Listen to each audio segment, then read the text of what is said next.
Good morning everyone. আমি সুমনা। আমার নতুন একটা ফেসবুক ব্লগে তোমাদের অনেক অনেক স্বাগত জানাই। আশা করি পুজোর 4 দিন তোমরা অনেক অনেক ভালো কাটিয়েছো।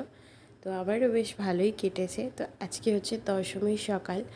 আজকে মন খারাপের একটা দিন, আবার 1 বছরের অপেক্ষার একটা দিন। তো মন খারাপ নিয়েই সকাল থেকে লেগে পড়লাম ঘরের কাজের। তো সব সেরে সুরে কাটাকুটির দিকে চলে যাব। আজকে মা একটু ব্যস্ত ছিল বলে আমি সব আনাজগুলো কেটে নিচ্ছিলাম। তো আজকে শাক ভাজা করব, আর করব আলু ফুলকপি দিয়ে মাছের ঝোল, যেহেতু আজকে দশমী। সব সবজি কাটাকুটি হয়ে গেছে, ওদিকে ও বেরিয়ে গেল কাজে। তো আলু ভাজাটাতে একটু নুন হলুদ মাখিয়ে রেখে দিয়েছিলাম যাতে জলটা বেরিয়ে যায়, আর ওদিকে পটলগুলোকেও না ভাজতে দিয়ে দিয়েছিলাম। কালকের সব তরকারি একটু একটু ছিল, সেই জন্য আজকে সব সবজি অল্প অল্পই করেছি।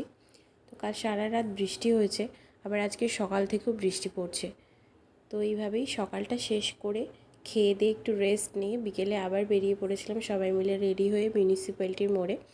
ওখান থেকে সব ঠাকুরই মোটামুটি গঙ্গার দিকে যায়, তাই জায়গাটায় বেশ দাঁড়াতে ভালোও লাগে, অনেক প্রতিমা দেখতে পাওয়া যায়। তো তোমাদের সবাইকে জানাই শুভ বিজয়ের প্রীতি ও শুভেচ্ছা। তোমরা সবাই ভালো থেকো, সবাইকে ভালো রেখো। তো আমার দশমী সন্ধ্যাটা ঠিক এভাবেই কেটেছিল। আর বাড়ি ফেরার পথে খেয়ে নিয়েছিলাম একটু মিষ্টি, যেহেতু দশমী, আর খেয়েছিলাম একটা লস্যি। তার মধ্যেই জোরে জল চলে এসেছিলো, ভিজে ভিজে বাড়ি চলে এলাম। তো চলো আজ এই অবধি থাকলো, সবাই ভালো থেকো, বাই।